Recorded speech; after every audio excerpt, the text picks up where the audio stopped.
الحمد لله والصلاة والسلام على رسول الله أما بعد فأعوذ بالله من الشيطان الرجيم بسم الله الرحمن الرحيم وإسماعيل وإدريس وذا الكفل كل من الصابرين وأدخلناهم في رحمتنا إنهم من الصالحين۔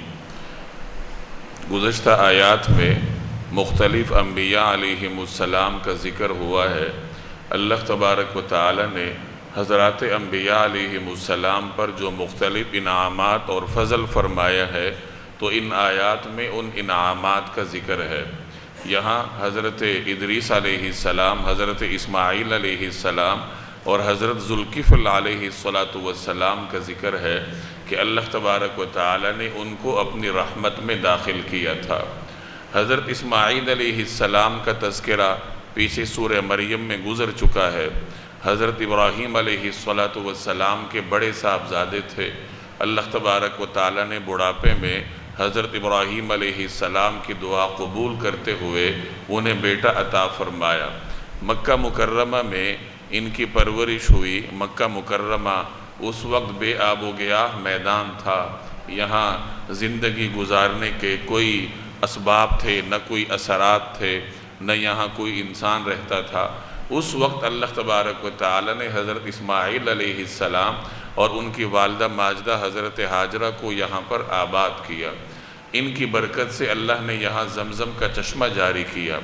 عربوں میں اس زمانے میں خانہ بدوش قبیلے ہوتے تھے اور جہاں پر پانی ہوتا تھا وہاں وہ قیام کر لیتے تھے۔ عربوں میں پانی کمیاب ہوتا تھا۔ جہاں کہیں کوئی کنواں ہوتا تو کنویں کی مناسبت سے وہاں گاؤں آباد ہو جاتا، اور جو کنویں کا نام ہوتا وہی اس علاقے کا نام ہو جاتا۔ بدر یہ کنویں کا نام ہے، حدیبیہ کنویں کا نام ہے۔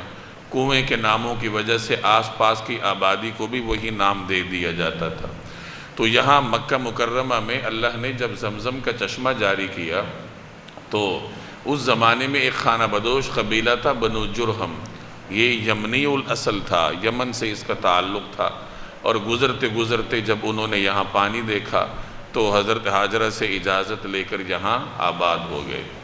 حضرت اسماعیل علیہ السلام اسی قوم کے درمیان پلے بڑھے، انہی کے اندر ان کی شادی ہوئی، اور بعد میں اللہ تبارک و تعالی نے ان کو اسی قوم کی طرف پیغمبر بنا کر مبعوث فرمایا۔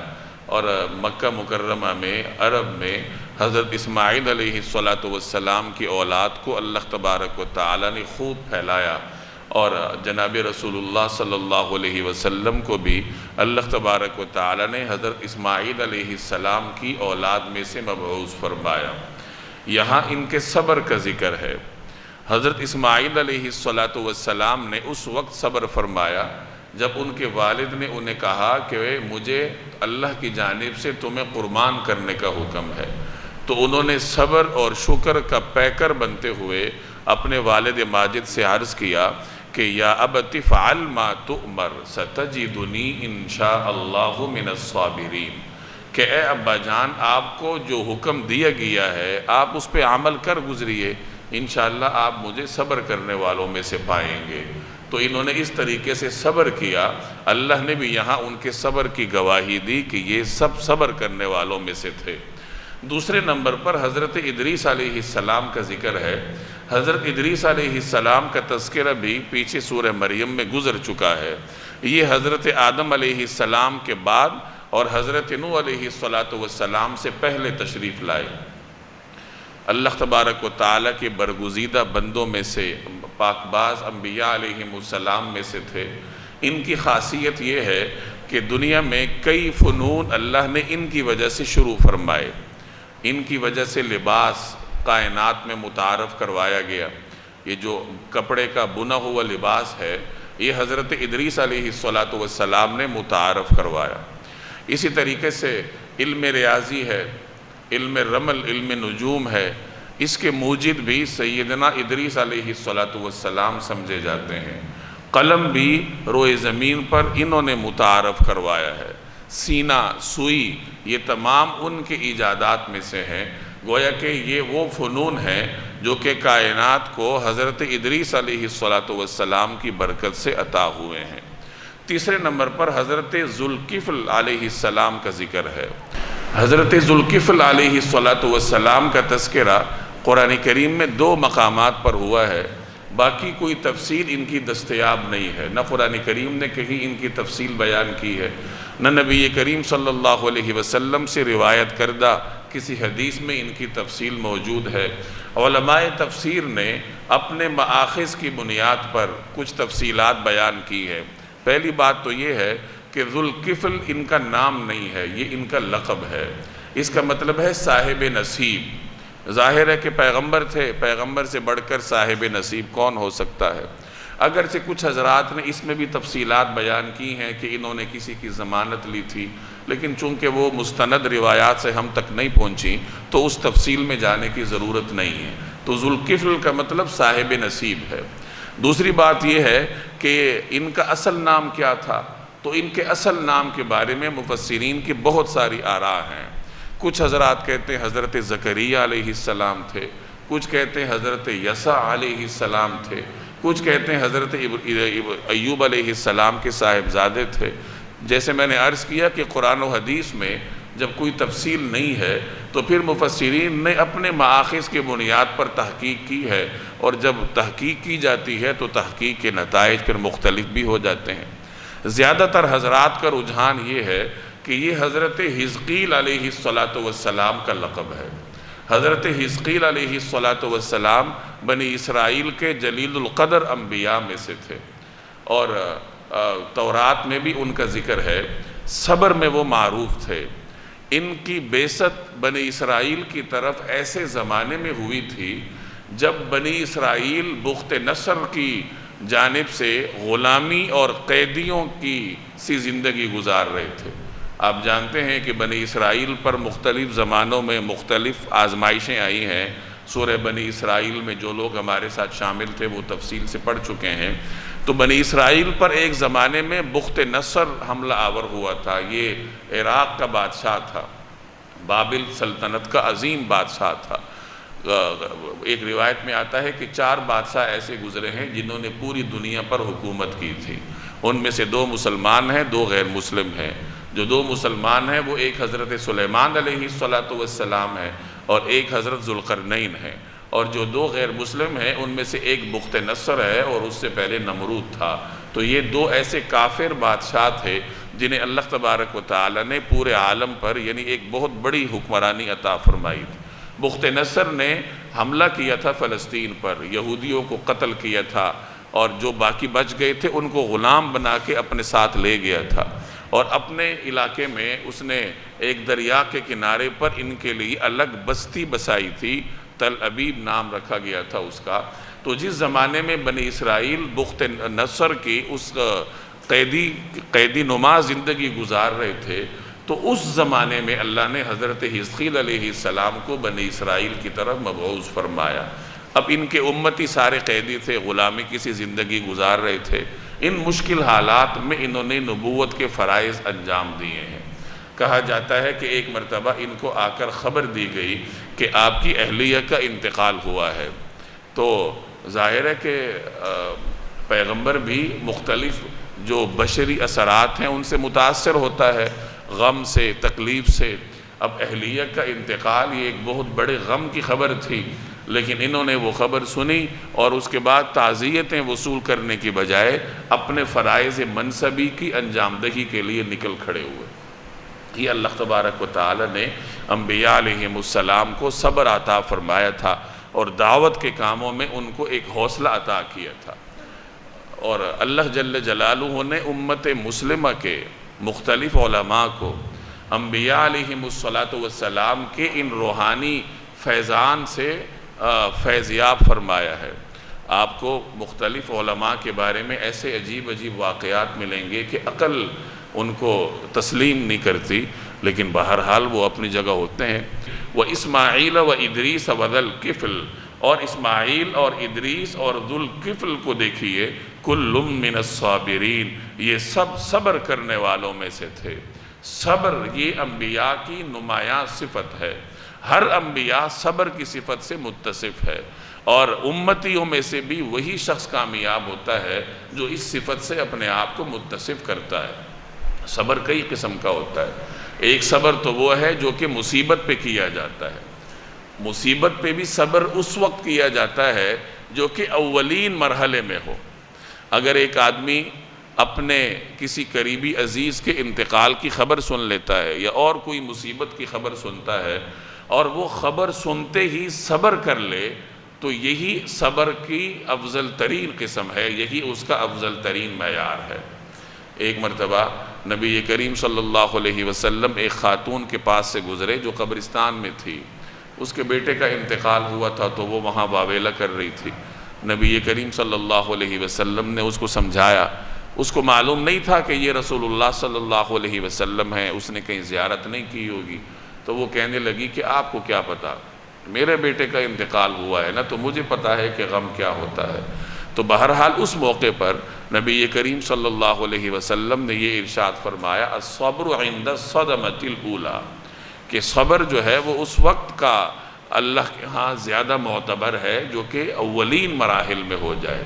اگر ایک آدمی پہلے رونا دھونا کرتا ہے، شکوی شکایات کرتا ہے اور بعد میں وہ صبر کر لیتا ہے تو صبر تو یہ بھی ہے، لیکن زیادہ بہترین صبر کی قسم وہ ہے جو کہ بالکل اول وہلے میں کی جائے اور خبر سنتے ہی انسان صبر اور شکر کا پیکر بن جائے۔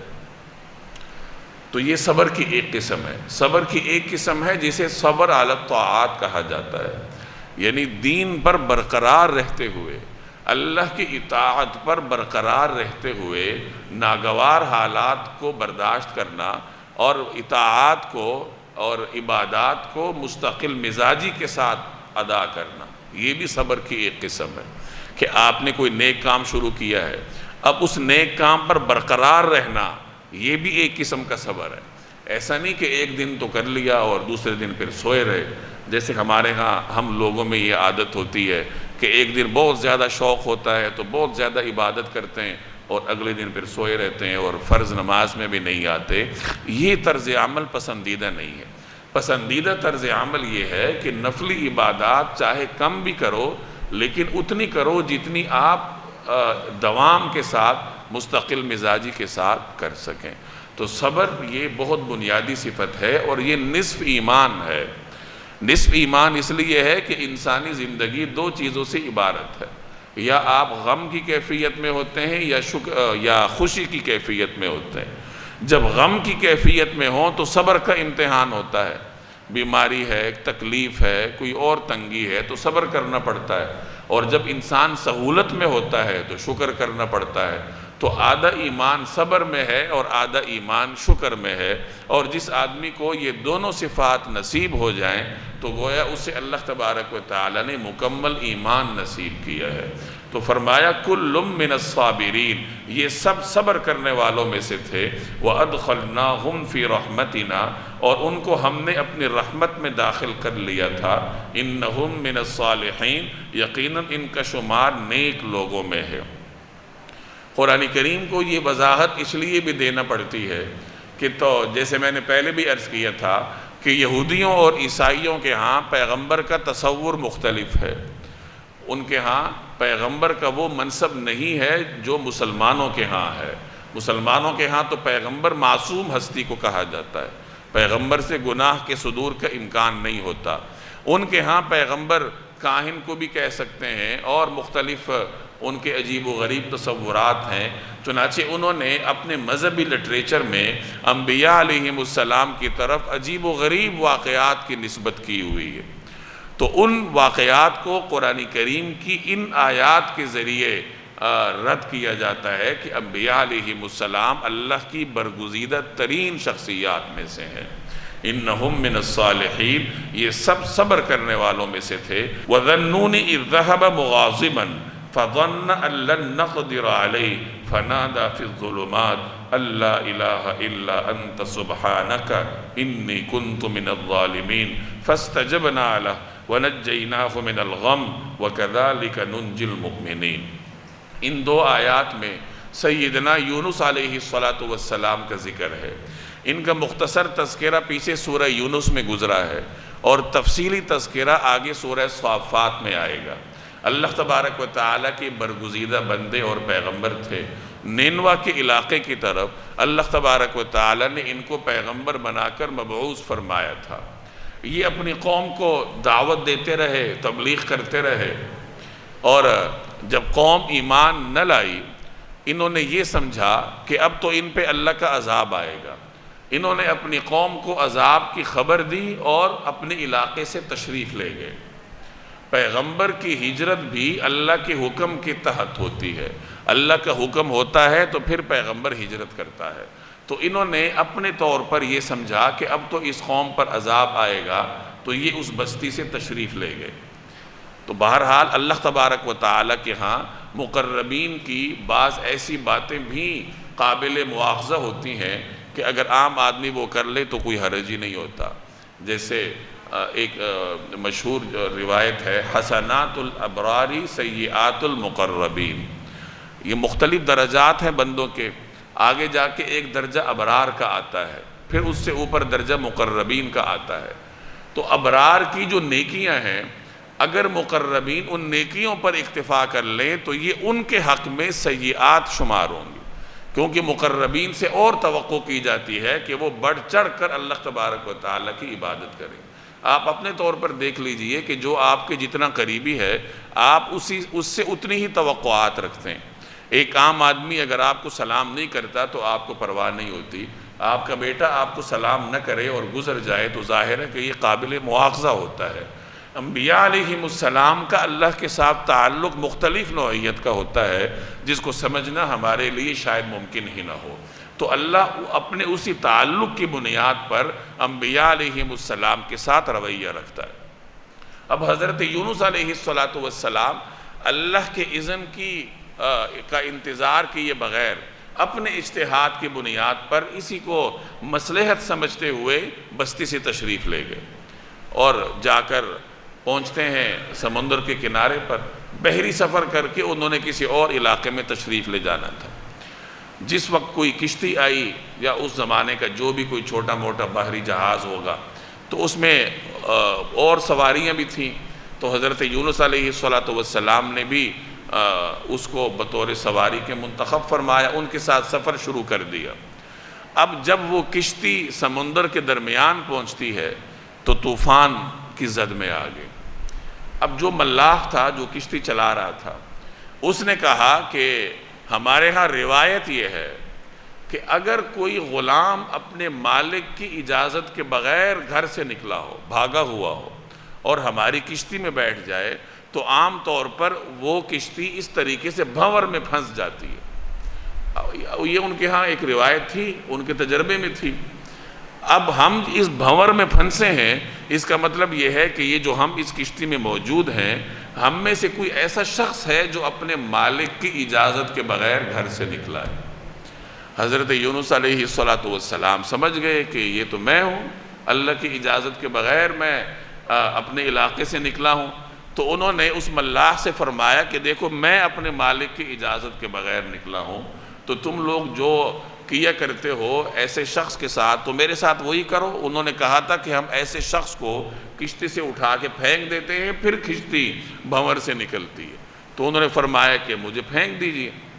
اب پیغمبر تھے، اللہ نے وجاہت عطا کی تھی، ان کو تو معلوم نہیں تھا کہ یہ پیغمبر ہیں، وہ نہیں جانتے تھے، لیکن اللہ نے وجاہت ایسی عطا کی تھی، نورانیت ایسی عطا کی تھی کہ ملاح کو یقین ہی نہ آیا۔ اس نے کہا یہ کیسے ہو سکتا ہے کہ آپ اتنی نورانی شخصیت کے مالک ہیں، ہم تو آپ کے بارے میں یہ تصور نہیں کر سکتے۔ چنانچہ قرعہ ڈالا گیا کہ دیکھتے ہیں قرعہ کس کے نام نکلتا ہے۔ تو اللہ نے ایک آزمائش بھیجنی تھی، تو قرعہ حضرت یونس علیہ السلام کے نام نکلا۔ اب جیسا بھی تھا، لیکن حضرت یونس علیہ السلام کو سمندر کے سپرد کیا گیا۔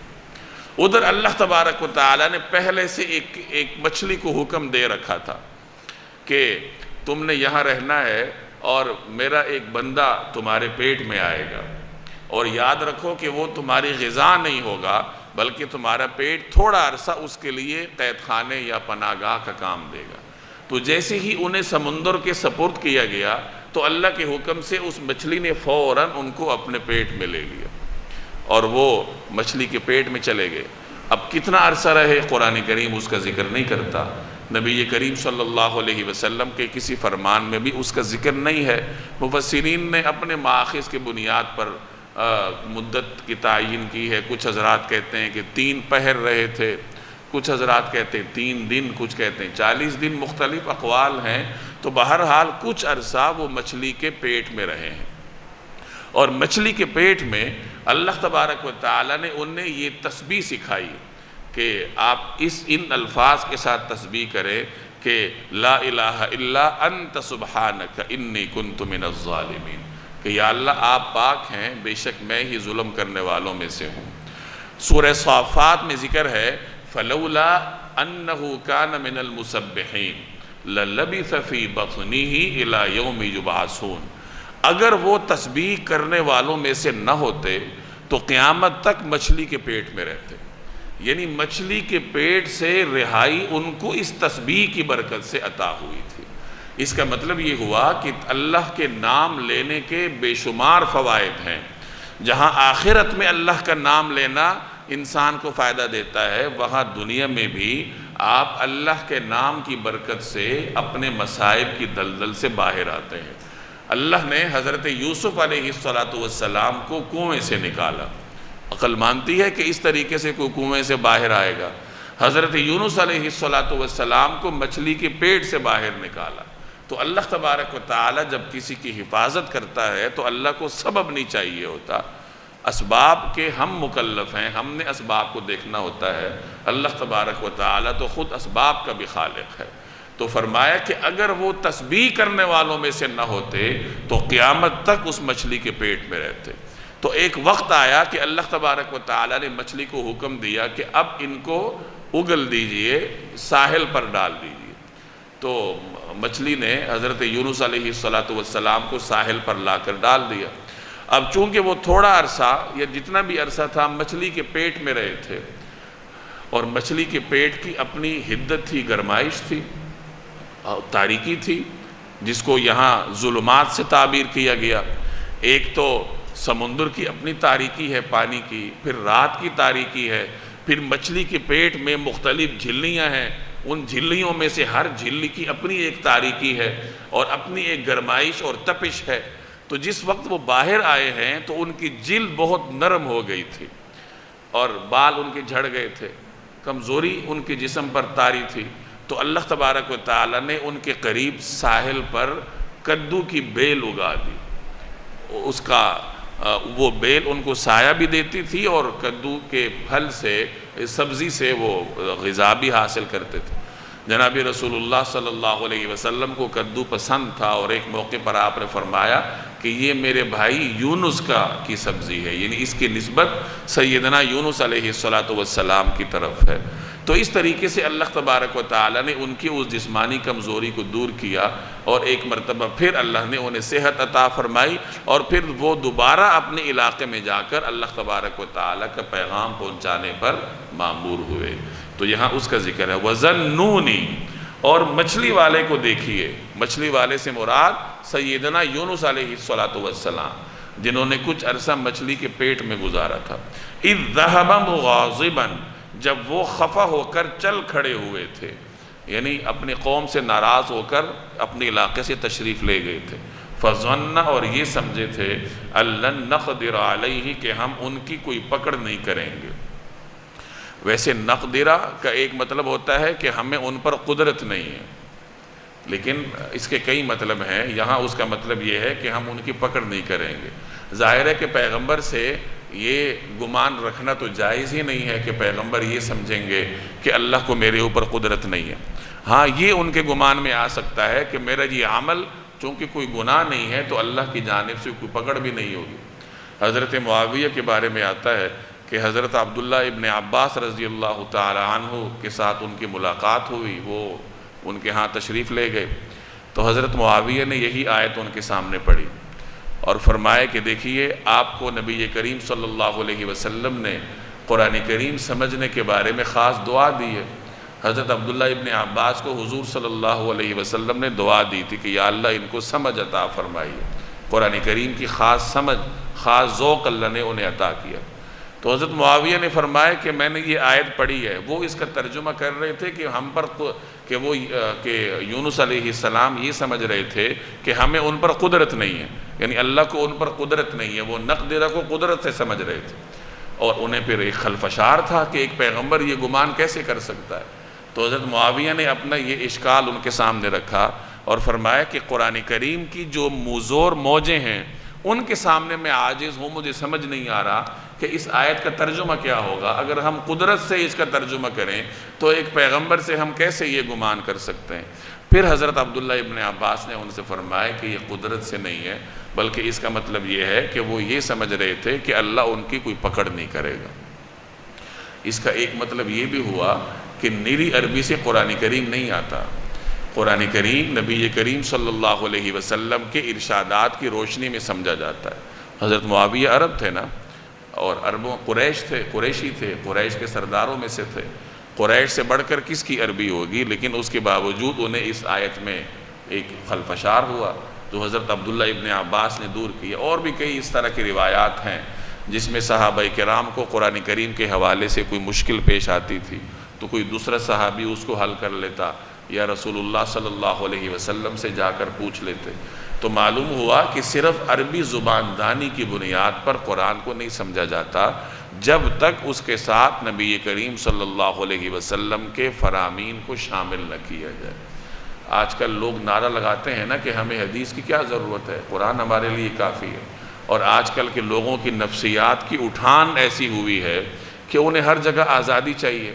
اب آپ قرآن کو بھی دیکھیں، آپ حدیث کو بھی دیکھیں تو یہ پابندی پر پابندی ہے نا کہ آپ اپنی مرضی سے قرآن کا کوئی ترجمہ نہیں کر سکتے. آپ کو حضور علیہ السلام کی تشریحات کے اندر رہنا پڑتا ہے.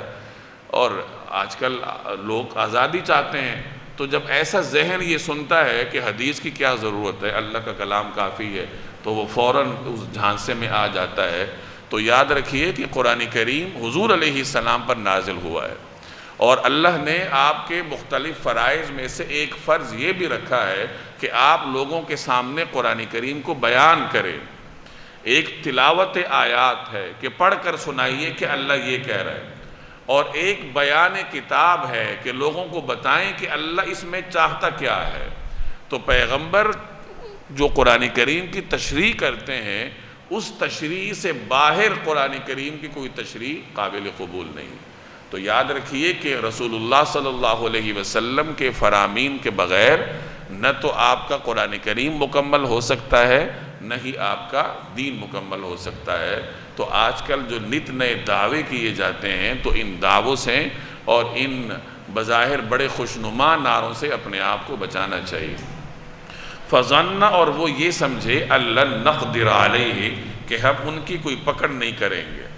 اور باقی پھر وہی واقعہ قرآن کریم نے بیان نہیں کیا کہ وہ سمندر کے سفر پر جاتے ہیں، وہاں سے انہیں سمندر کے سپرد کیا جاتا ہے، مچھلی اپنے پیٹ میں لے لیتی ہے.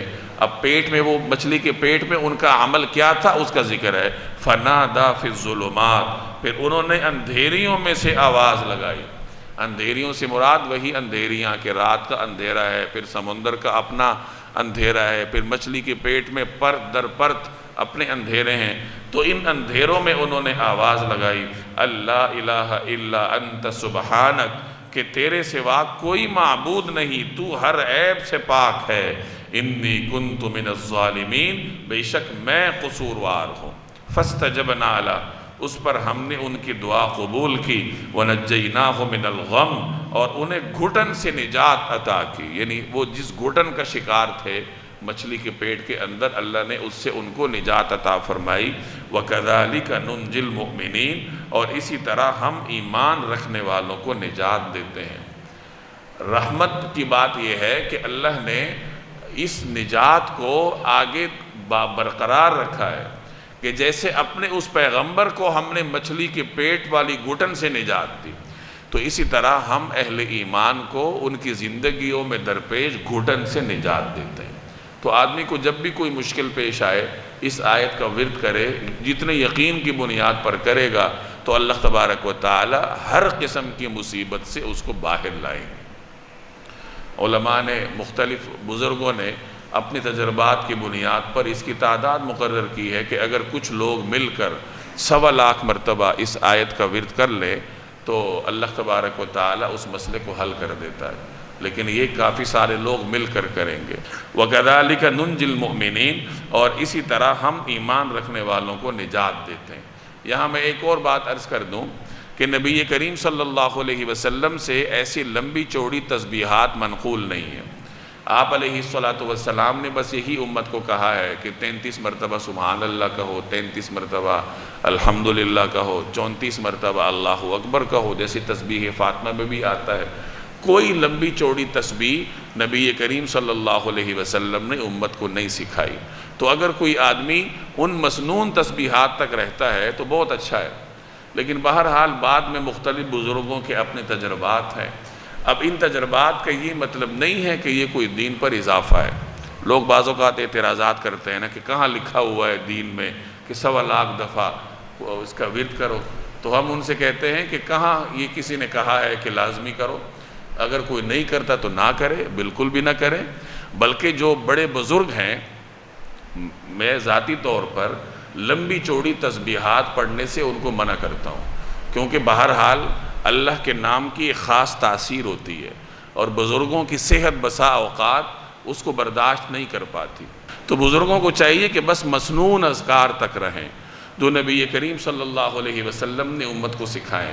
وَزَكَرِيَّا إِذْ نَادَى رَبَّهُ رَبِّ لَا تَذَرْنِي فَرْدًا وَأَنْتَ خَيْرُ الْوَارِثِينَ، اور زکریا کو دیکھیے جب انہوں نے اپنے پروردگار کو پکارا تھا کہ یا رب مجھے اکیلا نہ چھوڑیے اور آپ سب سے بہتر وارث ہیں۔ فَاسْتَجَبْنَا لَهُ، چنانچہ ہم نے ان کی دعا قبول کی۔ وَوَهَبْنَا لَهُ يَحْيَىٰ، اور ان کو یحییٰ جیسا بیٹا عطا کیا۔ وَأَصْلَحْنَا لَهُ زَوْجًا، اور ان کی خاطر ان کی بیوی کو اچھا کر دیا۔ حضرت زکریا علیہ السلام اللہ کے برگزیدہ پیغمبر تھے، بیت المقدس کے امام تھے، اور اپنے زمانے میں بنی اسرائیل کے مذہبی پیشوا تھے۔ پیچھے سورہ مریم میں ان کا تفصیلی ذکر آ چکا ہے، سورہ آل عمران میں بھی ان کا ذکر ہے۔ عام طور پر حضرت زکریا علیہ السلام، حضرت یحییٰ علیہ السلام، حضرت مریم، حضرت عیسیٰ، ان برگزیدہ شخصیات کا ذکر قرآن کریم میں ایک ساتھ ہوتا ہے۔ پیچھے سورہ آل عمران میں بھی قرآن کریم کا یہی اسلوب تھا، سورہ مریم میں بھی یہی اسلوب تھا، اور یہاں بھی حضرت زکریا کا ذکر ہے، حضرت یحییٰ کا، اور آگے حضرت مریم اور حضرت عیسیٰ کا بھی ذکر آ رہا ہے۔ تو حضرت زکریا علیہ السلام بڑھاپے میں تھے، حضرت مریم ان کی کفالت میں تھی چونکہ ان کی عزیزہ تھیں۔ حضرت مریم کے بارے میں وہاں سورہ مریم میں ہم نے تفصیل سے پڑھا تھا کہ ان کی والدہ نے نظر مانی تھی کہ اگر میرے ہاں کوئی بیٹا ہوا تو میں اسے بیت المقدس کی خدمت کے لیے وقف کروں گی۔ یہ اس زمانے میں بنی اسرائیل کے ہاں عبادت کا ایک طریقہ کار تھا کہ وہ اپنے کسی بچے کو بیت المقدس کی خدمت کے لیے وقف کر دیا کرتے تھے۔ انہوں نے یہ نظر مانی، اللہ کا کرنا یہ ہوا کہ اولاد ہوئی لیکن بیٹی عطا ہوئی۔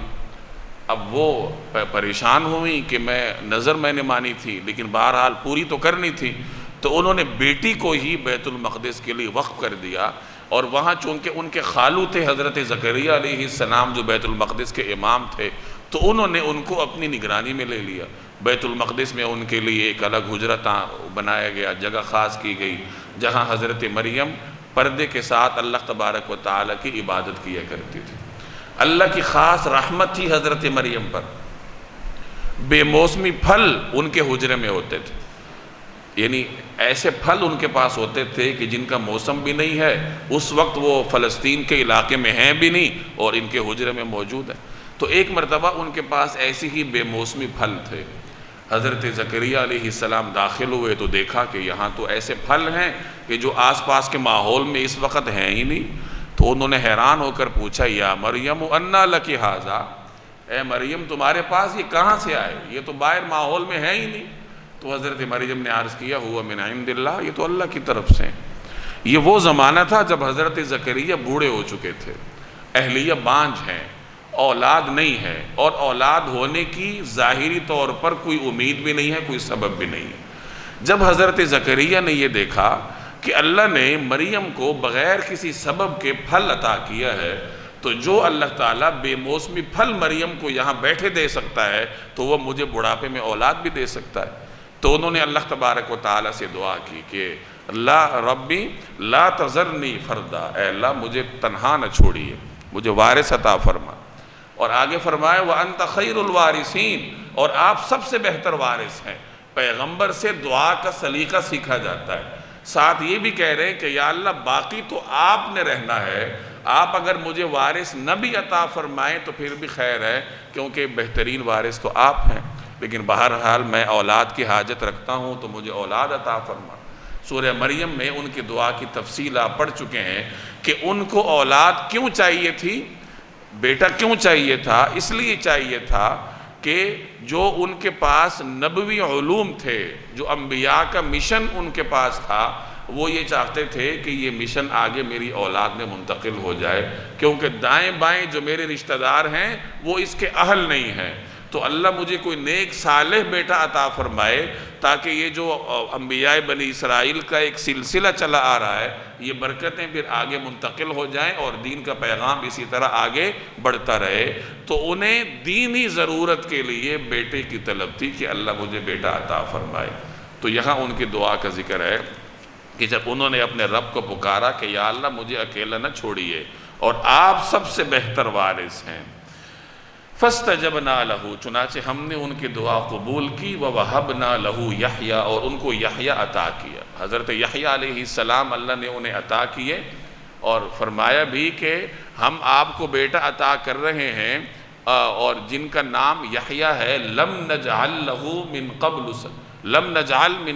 قَبْلُ سَمِیًّا، کہ ہم نے یہ نام پہلے کسی کو دیا نہیں ہے، گویا ایک یونیک نام تھا، اللہ تبارک و تعالیٰ نے خود یہ نام رکھا اور اس سے پہلے بندوں میں یہ نام موجود نہیں تھا۔ اور حضرت یحییٰ علیہ السلام کو بھی اللہ تبارک و تعالیٰ نے پیغمبر بنایا، نبوت سے سرفراز فرمایا، اللہ نے خاص ذوق عبادت کا ان کو عطا فرمایا تھا، چنانچہ انہوں نے غیر شادی شدہ زندگی گزاری۔ عام طور پر انبیاء کی سنت شادی ہے، نکاح ہے، لیکن بہرحال استثناء ہر جگہ ہوتا ہے۔ تو حضرت زکریا حضرت یحییٰ علیہ السلام نے اللہ کی عبادت میں اپنے آپ کو ایسا مصروف رکھا کہ نکاح کی طرف متوجہ نہیں ہوئے، اور اللہ تبارک و تعالیٰ کی عبادت فرماتے رہے اور اللہ کا پیغام آگے پہنچاتے رہے۔ وَوَهَبْنَا لَهُ یحییٰ، اور ان کو یحییٰ عطا کیا۔ وَأَصْلَحْنَا لَهُ زَوْجَهُ، اور ان کی خاطر ان کی بیوی کو اچھا کر دیا، یعنی وہ بانجھ تھی، اللہ تبارک و تعالیٰ نے ان کے اس عذر کو دور کر دیا اور انہیں بیٹا عطا کیا۔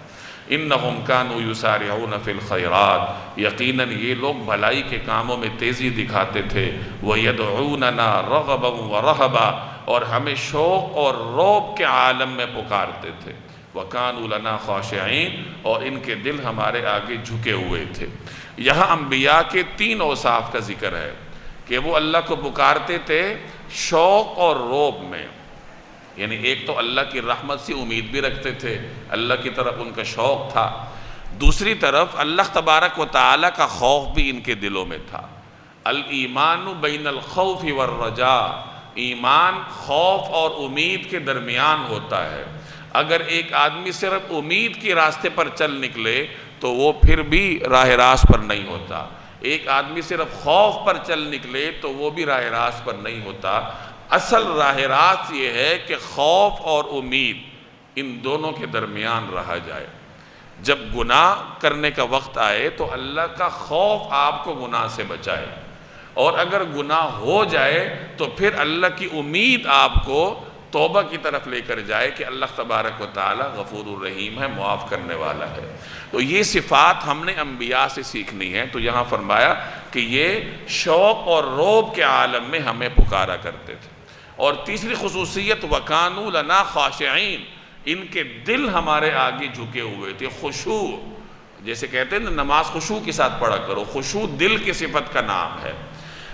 اگر ایک آدمی تقوی میں اتنا پختہ ہو جائے کہ اس کے دل میں ہر وقت اللہ کا خوف رہے، یعنی اس کا دل ہر وقت اللہ کے آگے جھکا رہے، تو پھر کہا جاتا ہے کہ یہ خشوع کی صفت سے متصف ہے۔ اس لیے کہا جاتا ہے کہ نماز خشوع کے عالم میں پڑھنی چاہیے، یعنی خشوع کا کم از کم اتنا درجہ تو نصیب ہو کہ نماز میں تو خشوع حاصل ہو۔ اصل تو یہ ہے کہ زندگی کے ہر لمحے میں خشوع نصیب ہو۔ کہ آپ کی زندگی کا کوئی لمحہ ایسا نہ ہو جس میں آپ کا دل اللہ کے آگے جھکا ہوا نہ ہو۔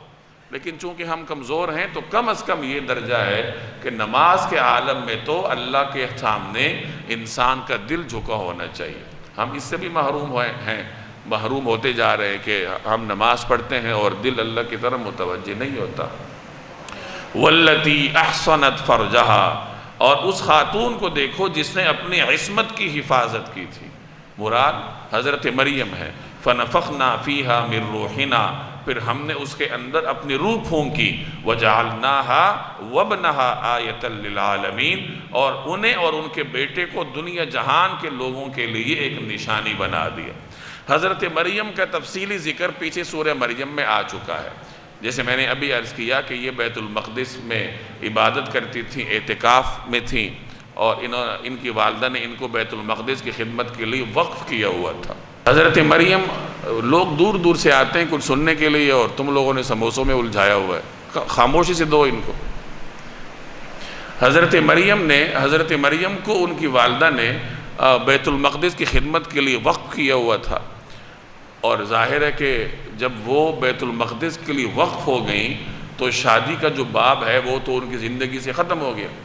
اللہ تبارک و تعالی نے ان کو نشانی بنانا تھا ان کے بیٹے کو، تو پھر اللہ نے ماحول ایسا پیدا کر دیا، حالات ایسے پیدا کر دیے کہ عام طور پر جب بچہ پیدا ہوتا ہے تو جو ماں کے پیٹ میں بچے میں روح ڈالی جاتی ہے تو اس کے لیے اسباب ہوتے ہیں کہ خاتون پہلے شادی کرتی ہے، شوہر سے اس کا ملاپ ہوتا ہے، پھر نطفہ قرار پاتا ہے، پھر وہ آہستہ آہستہ لوتھڑا بن جاتا ہے، پھر گوشت کا ٹکڑا بن جاتا ہے، پھر ایک شکل اختیار کر لیتا ہے، پھر اللہ کے حکم سے اس میں روح ڈالی جاتی ہے۔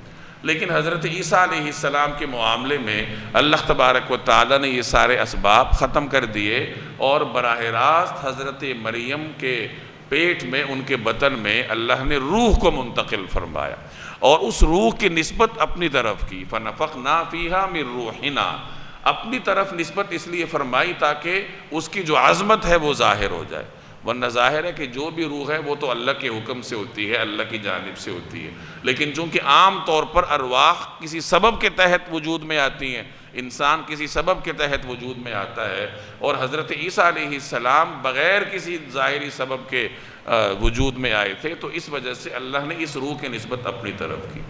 تو اتنی بات تو طے شدہ ہے کہ بغیر کسی سبب کے حضرت مریم کے اندر اس روح کو منتقل کیا گیا۔ اب وہ کیسے منتقل کیا گیا اس کی وضاحت قرآن کریم میں نہیں ہے، اور نہیں کسی مستند روایت میں ہے۔ اب یہاں بھی مفسرین نے اپنے مآخذ کی بنیاد پر کچھ آراء ظاہر کی ہیں۔ کچھ حضرات فرماتے ہیں کہ حضرت جبریل نے ان کے گریبان میں پھونک ماری تھی یا ان کے آستین میں پھونک ماری تھی، تو بہرحال جیسا بھی تھا اس پھونک کا اثر اللہ نے ان کے بطن میں اس طرح ظاہر کر دیا کہ ان کے ہاں حمل ٹھہر گیا، اور اسی سے پھر اللہ تبارک و تعالی نے سیدنا عیسیٰ علیہ السلام کی ولادت کو وجود عطا فرمایا۔ تو یہاں اس کا ذکر ہے کہ اس خاتون کو دیکھیے جس نے اپنی عصمت کی حفاظت کی تھی، حلال سے بھی اور حرام سے بھی۔ حلال سے اس طرح کہ نکاح نہیں کیا، تو اسی طریقے سے اللہ تبارک و تعالی نے کنوارگی کی عالم میں حضرت مریم علیہ السلام کو حضرت عیسیٰ علیہ السلام کی شکل میں اولاد عطا فرمائی، اور فرمایا کہ ہم نے حضرت مریم کو اور ان کے بیٹے کو دنیا کے لیے ایک نشانی بنا دی۔ ان مثل عیسیٰ عند اللہ کمثل آدم، حضرت عیسیٰ کی مثال اللہ کے ہاں ایسی ہے جیسے حضرت آدم کی ہے۔ حضرت آدم کو اللہ نے بغیر ماں اور باپ کے پیدا کیا تھا، اور حضرت عیسیٰ کو اللہ نے بغیر باپ کے پیدا کیا تھا۔ ان کے علاوہ دنیا کے تمام انسان ماں باپ کی وجہ سے وجود میں آتے ہیں۔ ان هذه امتکم امۃ واحدہ، یقین رکھیے کہ یہ تمہارا دین ہے جو ایک ہی دین ہے۔ تمام انبیاء کا ذکر ہوا، اب آگے یہ پیغام دیا جا رہا ہے کہ دیکھو یہ انبیاء ایک پیغام لے کر آئے تھے، یہ تو آگے ان کی امتوں نے مختلف فرقے پیدا کر دیے۔ انبیاء علیہ السلام کا بنیادی پیغام ایک ہے۔ نبی کریم صلی اللہ علیہ وسلم کے ایک فرمان کا مفہوم ہے کہ ہم جو انبیاء ہیں، ہم جو انبیاء کی مقدس جماعت ہیں، ہم ایسے ہیں جیسے اللاتی بھائی ہوتے ہیں۔ اللاتی بھائی کا مطلب یہ ہے کہ کسی کی دو بچوں کا والد ایک ہو، مائیں مختلف ہوں، تو فرمایا کہ ہم ایسے ہی ہیں جیسے اللاتی بھائی ہوتے ہیں کہ بنیاد ایک ہے، بنیادی دین آدم علیہ السلام سے لے کر رسول اللہ صلی اللہ علیہ وسلم تک سب کا ایک ہے۔ اللہ کو ایک ماننا عقیدہ رسالت ہے، عقیدہ آخرت ہے، اور بنیادی اخلاقیات ہیں، حقوق ہیں، یہ تمام انبیاء کی تعلیمات میں شامل ہیں۔ باقی ہر پیغمبر کو اس زمانے کے موقع کی مناسبت سے، لوگوں کے مزاج کی مناسبت سے کچھ الگ الگ احکامات دیے گئے ہیں، شریعتوں میں کچھ نہ کچھ اختلاف رہا ہے، لیکن جو بنیادی اصول ہے وہ تمام انبیاء علیہ السلام کا ایک رہا ہے۔ اسی کی طرف اشارہ ہے کہ یہ تمہارا دین ہے جو ایک ہی دین ہے، یعنی یہ تمام انبیاء بنیادی طور پر ایک قسم کا اصولی دین لوگوں تک پہنچاتے تھے۔ وَأَنَا رَبُّكُمْ، اور میں تمہارا پروردگار ہوں، فَاعْبُدُونِ، لہذا تم میری عبادت کرو۔ وَتَقَطَّعُوا أَمْرَهُمْ بَيْنَهُمْ، اور لوگوں نے اپنے دین کو آپس میں ٹکڑے ٹکڑے کر کے بانٹ لیا۔ كُلٌّ إِلَيْنَا رَاجِعُونَ، سب ہمارے پاس لوٹ کر آنے والے ہیں۔ دین تو لوگوں کو ایک دیا گیا، لیکن لوگوں نے اپنے انبیاء کی تعلیمات کو مسخ کر کے مختلف جماعتیں بنا لی، آپس میں تقسیم ہو گئے۔ تو اللہ فرما رہے ہیں کہ لوٹ کر تو میرے پاس ہی آنا ہے نا، تو پھر احکامات کو بھی تسلیم کرو تاکہ پھر تمہیں حساب کتاب میں کوئی دقت نہ ہو۔ فَمَن يَعْمَلْ مِنَ الصَّالِحَاتِ وَهُوَ مُؤْمِنٌ، پھر جو مومن بن کر نیک عمل کرے گا، فَلَا كُفْرَانَ لِسَعْيِهِ، تو اس کی کوشش کی ناقدری نہیں ہوگی، وَإِنَّا لَهُ كَاتِبُونَ، اور ہم اس کوشش کو لکھتے جاتے ہیں۔ اب یہاں سے قرآن کریم کے اپنے خاص اسلوب کے مطابق کچھ عمومی نصیحتیں کی جا رہی ہیں، پیغمبروں کے واقعات کی طرف اشارہ ہوا، اللہ کا جو ان پر فضل تھا اس کا ذکر ہوا، عقیدہ رسالت کو لوگوں کے لیے واضح کیا گیا۔ اب یہاں کچھ عمومی نصیحتیں فرمائی جا رہی ہیں کہ دیکھو اللہ کے ہاں کامیابی کے لیے دو چیزیں شرط ہیں، پہلے ایمان ہے، پھر عمل ہے۔ پہلے نمبر پر ایمان ہے، پھر عمل ہے۔ نیک عمل وہی معتبر ہے جو ایمان کے ساتھ کیا جائے۔ تو فرمایا کہ جو نیک عمل کرے گا ایمان کے ساتھ تو پھر اس کا عمل ضائع نہیں ہوتا، اور ہم اس کی کوشش کو لکھتے جاتے ہیں، یعنی فرشتوں کے ذریعے۔ وَحَرَامٌ عَلَىٰ قَرْيَةٍ أَهْلَكْنَاهَا أَنَّهُمْ لَا يَرْجِعُونَ، اور جس کسی بستی کو ہم نے ہلاک کیا ہے اس کے لیے ناممکن ہے کہ وہ پلٹ کر آئے۔ جو کوئی بستی ہلاک ہو گئی، اب تو وہ ہلاک ہو گئی، وہ تو واپس آئے گی نہیں، وہ تو اب قیامت کے دن ہی آئے گی۔ بعض لوگوں نے اعتراض کیا تھا کہ جی وہ اٹھ کر کیوں نہیں آتے، تو کہا گیا کہ اب تو وہ قیامت تک اٹھ کر نہیں آئیں گے، قیامت کے دن ہی وہ اللہ کے سامنے دوبارہ پیش ہوں گے۔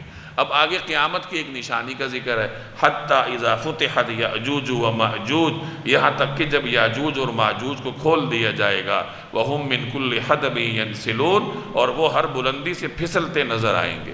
قرآن کریم میں دو جگہ یاجوج ماجوج کا ذکر ہے، ایک یہ مقام ہے اور ایک پیچھے سورہ کہف میں۔ سورہ کہف میں تفصیل سے ہم ان کے بارے میں پڑھ چکے ہیں کہ یہ کون ہے، ان کا جگہ کون سی ہے، زمانہ کون سا ہے، اور مختلف روایات میں ان کے بارے میں تعلیمات کیا ہیں۔ یہاں صرف ان کو بطور قیامت کے نشانی کی ذکر کیا گیا ہے کہ قیامت اس کے قریب جو نشانیاں ظاہر ہوں گی ان میں سے ایک یہ نشانی بھی ہے کہ یاجوج ماجوج نامی وحشی اقوام کو کھول دیا جائے گا۔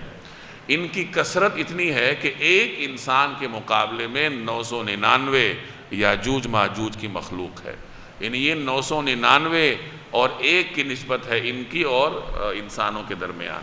تو اور جب یہ کھلیں گے تو یہ ایسے نظر آئیں گے جیسے ہر بلندی سے پھسل رہے ہیں، یعنی ہر طرف سے یہ پھسلتے ہوئے نظر آئیں گے، سمندروں کا پانی چٹ کر جائیں گے، اور دنیا میں ہر طرف یہی ہوں گے۔ اس وقت حضرت عیسیٰ علیہ السلام اللہ کے جو اس وقت بندے ہوں گے ان کو لے کر تک کوہ طور پر تشریف لے جائیں گے، پھر ان کی دعا سے اللہ تبارک و تعالی ان کا خاتمہ کرے گا۔ اب ہر طرف مردار پھیلے ہوں گے، اتنے زیادہ ہیں یہ، ہر طرف ان کی لاشیں ہوں گی، تو اللہ کے حکم سے بارش ہوگی، بڑے بڑے پرندے آئیں گے، وہ ان کی لاشوں کو اٹھا کے لے جائیں گے، بارش سے زمین دھل جائے گی، پھر وہ نیک لوگ واپس اس روئے زمین پر آئیں گے، اور پھر بھی ایک زمانے تک دنیا قائم رہے گی، لوگ حج بھی کریں گے، نیک کام بھی کریں گے، اس کے بعد اور مختلف نشانیاں ظاہر ہوں گی، اور پھر بالآخر قیامت آ جائے گی۔ وَهُم مِّن كُلِّ حَدَبٍ يَنسِلُونَ، اور وہ ہر بلندی سے پھسلتے نظر آئیں گے۔ وَاقْتَرَبَ الْوَعْدُ الْحَقُّ، اور سچا وعدہ پورا ہونے کا وقت قریب آ جائے گا، فَإِذَا هِيَ شَاخِصَةٌ أَبْصَارُ الَّذِينَ كَفَرُوا، تو اچانک حالت یہ ہوگی کہ جن لوگوں نے کفر اپنا لیا تھا ان کی آنکھیں پھٹی کی پھٹی رہ جائیں گی۔ یعنی قیامت جب قائم ہوگی تو لوگ مدہوش ہو جائیں گے، اس کی تفصیلی ذکر اگلی صورت میں آئے گا۔ قیامت کے واقع ہوتے وقت لوگوں کے حالات کیا ہوں گے یا قیامت کے وقت کیا حالات ہوں گے۔ تو جیسے آدمی مدہوش ہو جاتا ہے، آنکھیں پھٹی کی پھٹی رہ جاتی ہیں، تو اس کا ذکر ہے یہاں۔ اور وہ کیا کہیں گے؟ یا ویلنا، ہائے ہماری کم بختی، قد کننا فی غفلۃ من ھذا، ہم اس چیز سے بالکل ہی غفلت میں تھے، بل کننا ظالمین، بلکہ ہم نے بڑے ستم ڈھائے تھے۔ اس وقت وہ افسوس کریں گے، لیکن اس افسوس کا پھر کوئی فائدہ نہیں۔ انکم وما تعبدون من دون اللہ حسب جہنم، یقین رکھو کہ تم اور جن کی تم اللہ کو چھوڑ کر عبادت کرتے ہو وہ سب جہنم کا ایندھن ہے۔ انتم لہا واردون، تمہیں اسی جہنم میں جا اترنا ہے۔ انسان بھی جو مشرک ہے وہ بھی جہنم میں جائے گا، اور وہ جس بت کی عبادت کرتا تھا وہ بھی اس کے ساتھ جہنم میں جائے گا، اور اس سے اس عبادت کرنے والے کی جو ذلت ہے، سزا ہے، وہ اور بڑھ جائے گی۔ وہ بیچارہ پریشان ہوگا کہ جس کے اوپر میرا دنیا میں تکیہ تھا وہ بھی آج میرے ساتھ جہنم میں پڑا ہوا۔ تو جو بت ہیں ان کا ذکر ہے یہاں۔ ایک روایت میں آتا ہے کہ ایک مرتبہ نبی کریم صلی اللہ علیہ وسلم مسجد حرام میں تشریف لائے، قریش کے سردار بیٹھے ہوئے تھے، آپ صلی اللہ علیہ وسلم نے ان سے گفتگو فرمائی، وہ خاموش رہے، کوئی جواب نہ دے سکے۔ اتنے میں ایک شخص آیا جس کا نام عبداللہ بن ذب آ رہا تھا۔ اس نے پوچھا کہ کیا ہوا؟ تو لوگوں نے بتایا کہ اس طریقے سے بات ہوئی ہے اور ہم کوئی جواب نہیں دے پائے۔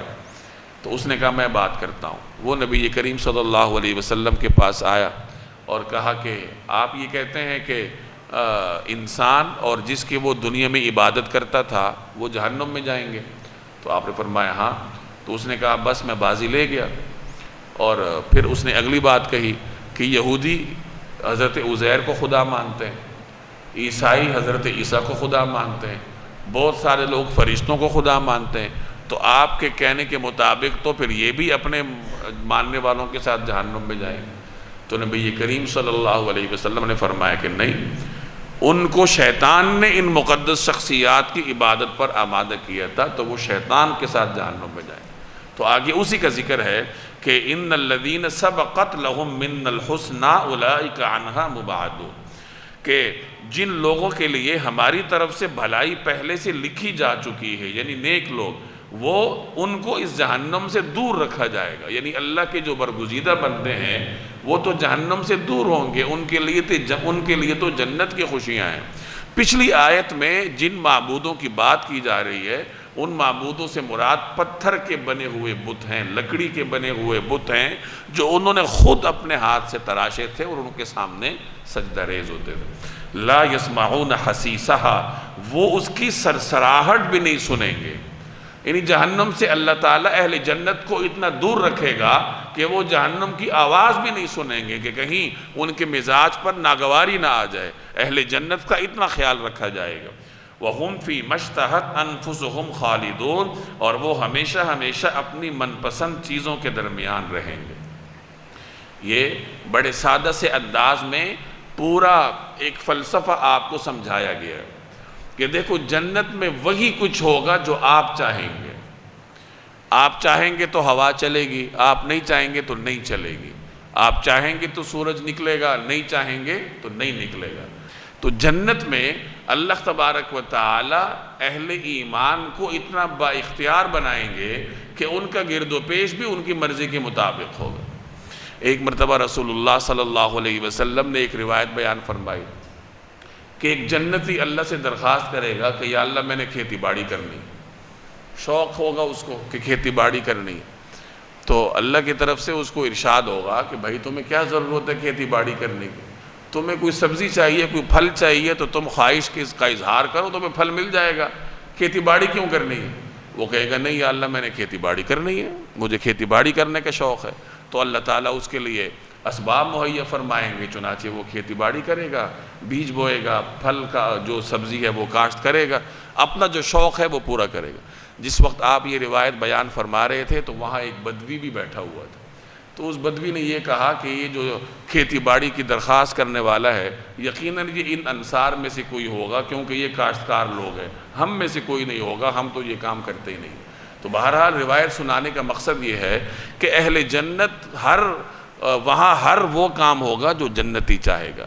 اب آپ اندازہ لگائیں کہ دنیا میں تھوڑی سی ناگواری برداشت کرنی ہے، تھوڑی سی، بہت زیادہ نہیں، تھوڑی سی ناگواری برداشت کرنی ہے، اپنی خواہشات پر تھوڑا سا پہرا بٹھانا ہے، دین کے لیے تھوڑی سی مشکل اٹھانی ہے، تھوڑی بہت نیند جو ہے وہ قربان کرنی پڑے گی فجر کی نماز کے لیے، دین کی خدمت کرنے کے لیے تھوڑا سا وقت قربان کرنا پڑے گا، تھوڑے سے جذبات قربان کرنے پڑیں گے، اور جب تھوڑی سی قربانی انسان دے دے تو پھر ہمیشہ کے لیے یہ ایک ایسی حکمرانی اس کو نصیب ہوگی جو کہ دنیا میں کسی بڑے سے بڑے بادشاہ کو بھی نہیں ملے۔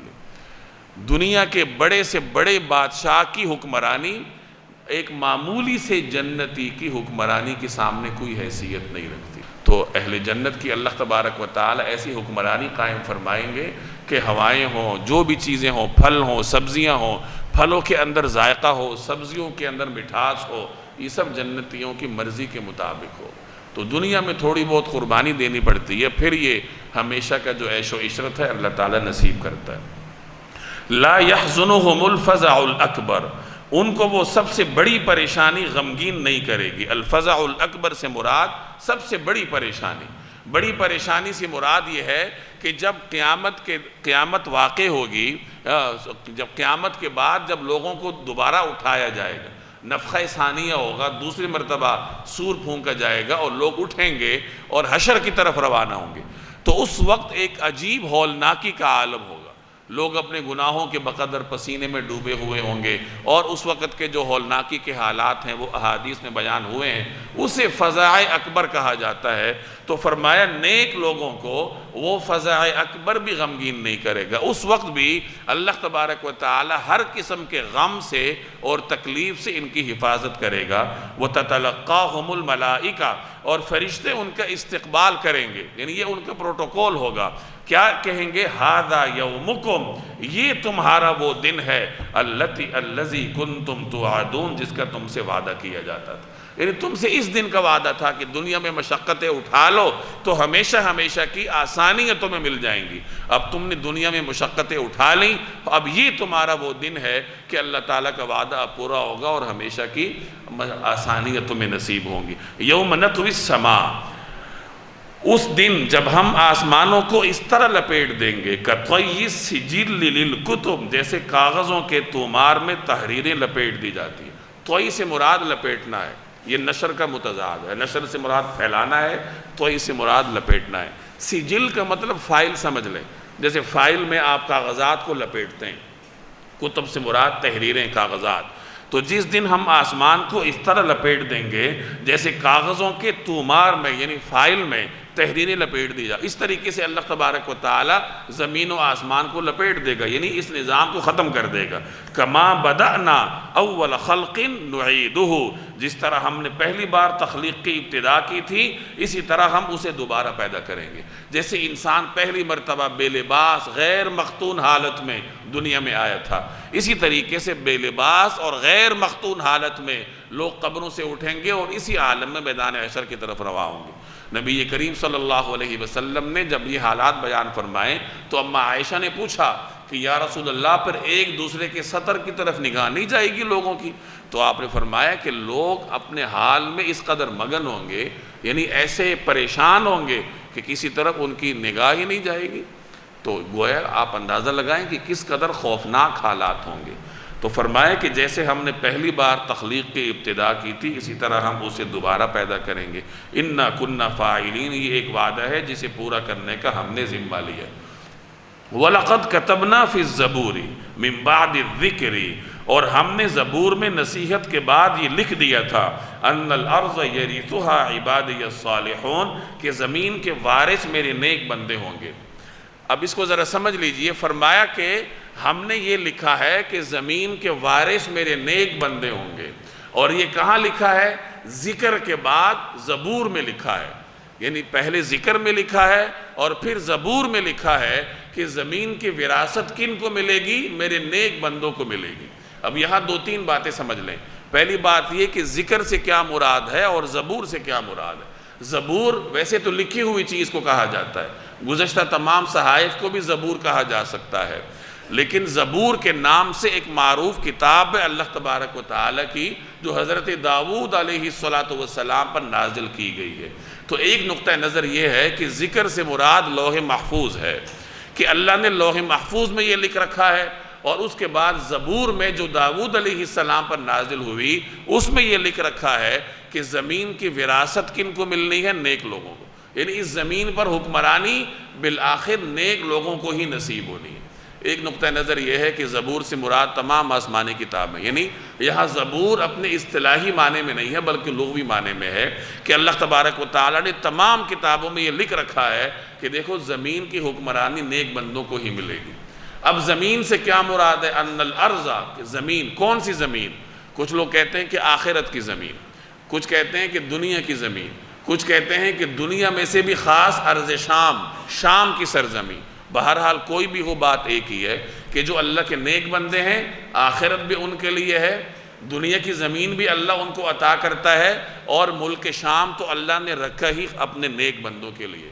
اور اگر یہاں زبور سے مراد داؤد علیہ السلام پر نازل ہونے والی کتاب لی جائے اور زمین سے مراد ملک شام لیا جائے تو پھر دونوں میں خاص مناسبت ہے۔ داؤد علیہ السلام نے یہاں پر عظیم سلطنت قائم کی تھی، تو گویا اللہ نے ان پر یہ آیت نازل کی کہ دیکھو یہ جو شام کی سلطنت ہے یہ ہم ہمیشہ نیک لوگوں کو عطا کریں گے، یعنی روئے زمین میں جو نیک لوگ ہوں گے یہ انہی کو ملے گی۔ چنانچہ نبی کریم صلی اللہ علیہ وسلم کے بعد حضرت عمر کے زمانے میں اللہ نے یہ وعدہ پورا کر دیا اور ارض شام اللہ نے مسلمانوں کو دے دی۔ بعد میں حالات بدلتے رہے لیکن اللہ کا یہ وعدہ دوبارہ بھی پورا ہوگا، اور یہ جو مقدس سرزمین ہے یہ یہودیوں کے ناپاک پنجے سے نکل کر اللہ تبارک و تعالی مسلمانوں کو دے گا۔ تو فرمایا کہ زمین کے وارث کون ہوں گے؟ میرے نیک بندے۔ ان فی ھذا لبلاغا لقوم عابدین، بے شک اس میں یعنی قرآن کریم نے عبادت گزار لوگوں کے لیے کافی پیغام ہے۔ وما ارسلناک الا رحمتا للعالمین، اور ہم نے آپ کو سارے جہانوں کے لیے رحمت ہی رحمت بنا کر بھیجا ہے، سارے جہانوں کے لیے۔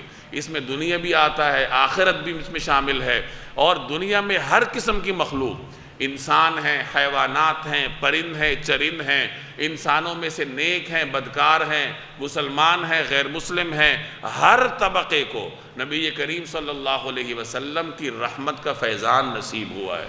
مسلمان کو تو نصیب ہوتا ہی ہے، غیر مسلموں کو بھی نصیب ہوتا ہے۔ حضور صلی اللہ علیہ وسلم کی برکت سے ان پر عمومی عذاب نہیں آتا۔ وَمَا كَانَ اللَّهُ مُعَذِّبَهُمْ وَأَنْتَ فِيهِمْ۔ اسی طریقے سے نبی کریم صلی اللہ علیہ وسلم کے علوم کا کچھ حصہ اللہ نے آپ کی امت کو عطا کیا، اور اسی سے ہی انہوں نے فائدے اٹھائے۔ اب تفصیل کا موقع نہیں ہے۔ یورپ کی جو نشاط ثانیہ ہے اس کی بنیاد قرطبہ میں مسلمانوں کے علوم ہے۔ تو آج یورپ کی جتنی بھی ترقی ہے یہ جناب رسول اللہ صلی اللہ علیہ وسلم کی ختم نبوت کا ہی فیضان ہے کہ انہوں نے مسلمانوں کے علوم سے فائدہ اٹھا کر اپنی جو بدبختی ہے اس کو نیک بختی میں تبدیل کیا۔ یہ تو مسلمانوں کی اپنی کمزوری ہے کہ انہوں نے اپنے علوم کو چھوڑ دیا اور وہ اس کو لے کر آگے بڑھتے رہے۔ تو یہاں فرمایا کہ ہم نے تمہیں سارے جہانوں کے لیے رحمت ہی رحمت بنا کر بھیجا ہے۔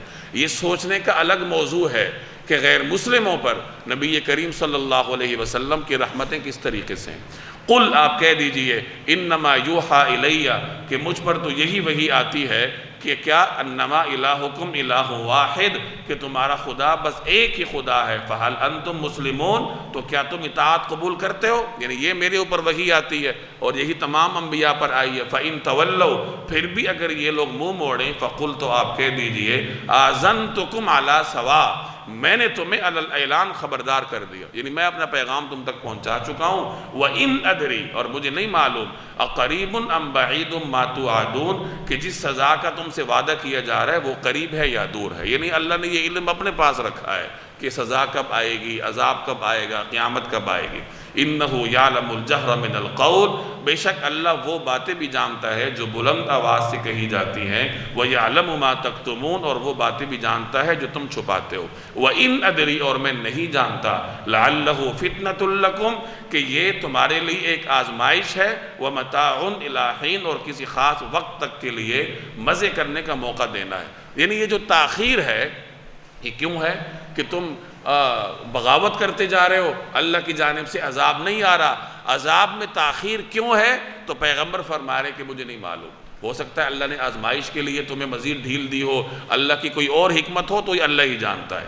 قال رب احکم بالحق، پیغمبر نے کہا اے میرے پروردگار حق کا فیصلہ کر دیجئے، یعنی یہ لوگ اب باز نہیں آتے، اب ان سے خیر کی توقع نہیں ہے، تو آپ فیصلہ فرما دیجئے۔